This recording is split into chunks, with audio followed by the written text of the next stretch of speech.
D'un point de vue physico-chimique, on va dire, est-ce qu'on arrive à imaginer une soutenabilité forte qui soit pas, on va dire, une société médiévale ou une société de chasseurs-cueilleurs, et je dis pas ça par jugement de valeur, je dis voilà, une société moderne fondée sur des technologies vivantes. Et quand je dis moderne, c'est bon, on se comprend. Mais il n'y a rien qui l'exclut d'un point de vue sciences naturelles. Il n'y a rien qui l'exclut. Si on regarde, c'est pas nécessairement le Moyen-Âge, puisqu'on peut regarder le XVIIIe siècle. Jusqu'à la fin du XVIIIe siècle, on était ce que les Anglais appellent, les historiens anglais appellent ça des organic societies, donc des sociétés organiques très, très basées sur la chimie du vivant, puisque essentiellement biosourcées, mais pas que.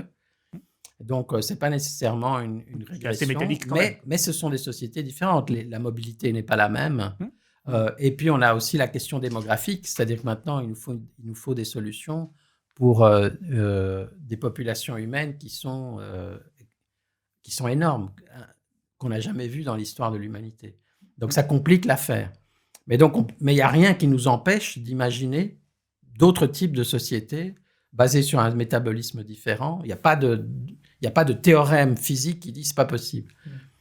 Il y a des tas de questions compliquées, mais intrinsèquement, ce n'est pas le cas. La question ce que tu dis sur le retour au Moyen-Âge, par exemple, c'est des questions de normes et de pratiques sociales, d'imaginaire aussi.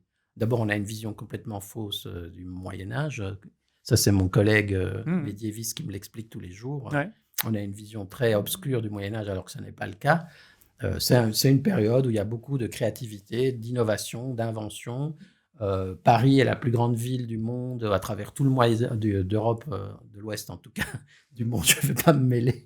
Mais même, c'est une mégapole gigantesque. Pourquoi ? Parce qu'on a un bassin plein de Saint-Denis qui est capable de nourrir tous ces gens. Et puis, au 19e siècle, ça change parce que le métabolisme change. Et à ce moment-là, l'Angleterre et son empire se mettent en place. Et Londres va devenir... va gagner vis-à-vis d'Amsterdam et va devenir la plus grande cité du monde. Mais donc voilà, les sociétés depuis l'Antiquité jusqu'au XVIIIe, elles ont cru et embelli de manière spectaculaire avec plein d'innovations, etc., etc. Donc c'est pas nécessairement la Sainte-Chapelle, elle date aussi du Moyen-Âge. Alors bien sûr, tout le monde n'habitait pas une Sainte-Chapelle. Ça, c'est les questions d'éthique socio-économique. Mais disons qu'il y a de la place pour l'invention. Et ça veut dire qu'il faut être capable de changer de normes sociales, d'imaginaire. Donc, on s'imagine ces sociétés-là comme primitives.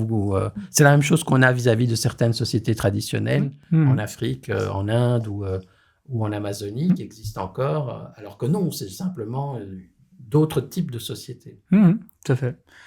Que dire ? Un mot sur la low-tech. C'est quoi ? Est-ce que c'est la même chose que la soutenabilité forte ? Il y a des auditeurs qui nous regardent, qui sont... Low-tech, j'ai jamais très bien compris ce que ça voulait dire. J'ai jamais très bien compris ce que ça voulait dire. C'est un mot valise pour se dire il faut qu'on rediscute la technique. Il faut qu'on remette en question la technique et la manière dont on la fabrique et dont on l'utilise. Et ça, c'est un mouvement positif. C'est-à-dire questionner la manière dont on fabrique, on utilise la technique, ça c'est intéressant. Alors, est-ce que c'est low par rapport à high-tech, parce que le high-tech, c'est tout ce qui est numérique, etc. Alors moi, le summum de l'incompréhension, c'est le numérique low-tech. Et donc, on voit bien que c'est un mot qui simplement veut dire remettre en question le numérique, questionner les usages, essayer d'augmenter sa soutenabilité faible pour avoir le temps d'inventer la suite. Donc, je le vois plus comme une sorte de label pour se reconnaître entre personnes qui rediscutent les technologies. Est-ce qu'un vélo est low-tech ? Oui et non, c'est-à-dire même pas électrique, juste métallique. Mais c'est quoi les alliages ? Est-ce qu'un vélo est une technologie vivante Alors, ce n'est pas une technologie vivante, ça dépend en quoi il est fait. Ouais. C'est-à-dire, si je regarde certains alliages, vous prenez des vélos modernes, encore une fois, non électriques, et vous regardez les alliages utilisés, c'est des alliages de haute technologie. Okay.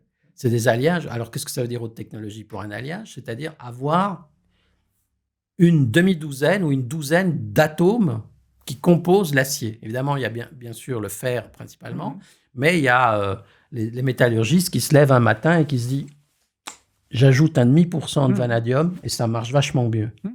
Mais le demi% de vanadium, quand je vais recycler, je ne vais pas le récupérer parce que second principe me dit, attends, tu as dilué super fort là, et tu veux reconcentrer, tu dois fournir un travail colossal pour reconcentrer 99%, et donc tu dois avoir une puissance disponible colossale, ou alors le faire sur le siècle qui vient.